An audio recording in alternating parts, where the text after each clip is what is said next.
You were doing so well with planning and preparing healthy meals until Friday night when your husband decided to surprise the family with pizza. Yay! So you end up totally overdoing it because you love pizza, and who wants to be left out of the fun, right? In this video, I'm tackling a question I get asked a lot, which is how can I continue to eat healthy when everyone around me isn't? So stick around to the end because I have 3 really great tips to help you out when it feels like you're trying to go one way and everyone around you is pulling you the other. And if you're new here, I hope you'll take a second to click that subscribe button and the little notification bell. I post new videos every Tuesday with tips and strategies to help you reprogram your brain to stay on track with healthy choices. Okay, so the reason I decided to make this particular video is because I was reading a post from one of the students in my Change Your Brain, Change Your Body program about how she was finding that she could now navigate these kinds of situations in a really healthy way. So Janice said, "My husband-to-be brings home carrot muffins for me. Nice thought for sure, but muffins at 380 calories and 20 grams of fat are not exactly my thing these days. But thanks to Sara and the Change Your Brain, Change Your Body program, guess who said, thanks babe, but those just don't fit in with what I'm putting into my body these days."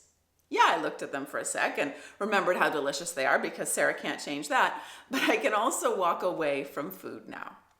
So I wanted to make this video to share what Janice learned that helped her make this shift from getting easily taken off course to being able to say no when she needed to. And that's what I'm sharing with you now.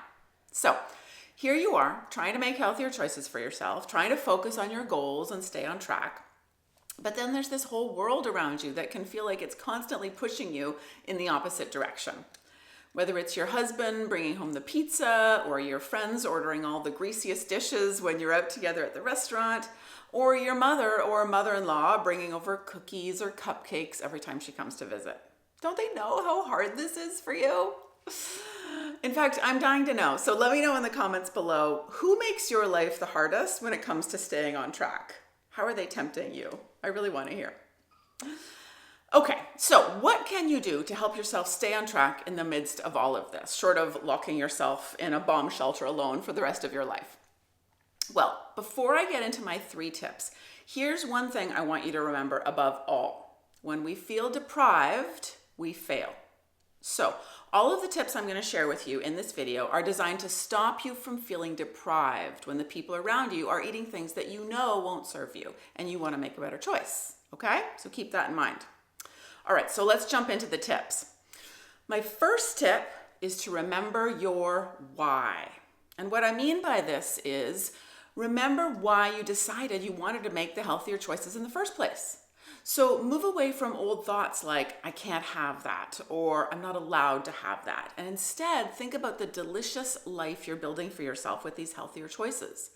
Think about the future you that you're moving towards. The you who feels light, healthy, happy, excited to get up in the morning. The you who feels free of her struggle with food. The you who can easily wear what she wants to wear and do the things she wants to do. So you might actually need to excuse yourself to the bathroom or something to do this if that temptation is right in your face. But I literally want you to take a minute or two, get yourself somewhere private and have a short little conversation with yourself where you remind yourself of your why.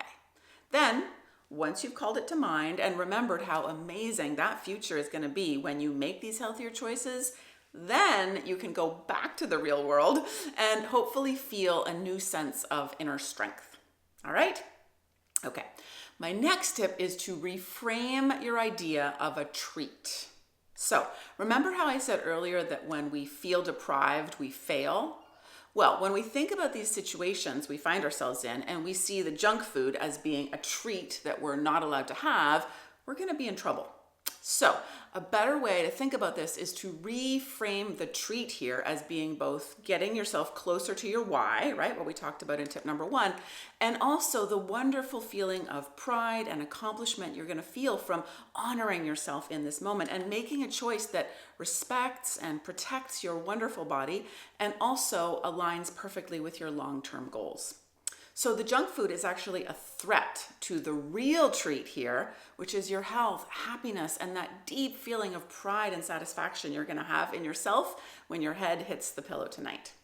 So your brain will be much happier to get on board with this framing of the situation rather than, I want that junk food treat, but I can't have it. And that brings me to my third and final tip, which is to plan some indulgences for yourself. That's right. I just don't think it's realistic or any fun to try to create a life where you never eat anything that might be considered unhealthy. But how, when, and why you indulge is important.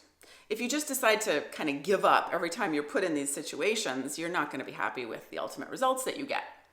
However, if you plan some indulgences for yourself that you can enjoy and look forward to without guilt or fear of sabotaging all your hard work, then it will feel a whole lot easier to say no to the other temptations you encounter along the way. So, what I suggest is that you make a specific plan around some nice indulgences for yourself and include in that plan, 1, when you'll eat them, 2, how you'll eat them, and 3, how much you'll eat. So let's say there's a pizza place in your area that you absolutely love. Great. Make a plan to enjoy some pizza and make sure that plan includes when you'll have the pizza, Friday night, Sunday for lunch. Think about what makes the most sense and what would be the most fun for you. 2, how you'll eat the pizza. Will you sit at a table with your family? Will you take it out and have a picnic? Will you eat it very slowly, enjoying every bite? And 3, think about how much you'll eat. Will you have 1 piece, 2 piece, 3? It's totally up to you, but just plan it out ahead of time so you aren't deciding how much you're going to eat as you're eating. Okay? So there you go. 3 tips you can use to help you stay the course when it feels like you're trying to go one way and everyone around you is pulling you the opposite way. 1, remember your why. 2, reframe your idea of what a treat means. And 3, plan some indulgences for yourself, thinking about when, how, and how much you'll eat. Let me know in the comments below which one of these tips you're going to try the next time temptation is put in your path by the people in your life. And if you want even more help with ideas for resisting temptation, you can grab a free copy of my Awaken Your Willpower Guide. I've put the link to it in the description below. The truth is that willpower is kind of like a muscle, and you can actually strengthen it by practicing what I call little willpower workouts. So in this guide, I share 10 simple and fun willpower workouts that will help you tap into willpower you didn't even know you had. Again, that guide is totally free and you'll find the link in the description below. Thanks so much for hanging out with me. If you found this video useful, please give that like button a click for me. Don't forget to subscribe and hit the notification bell, and I will see you right back here next time.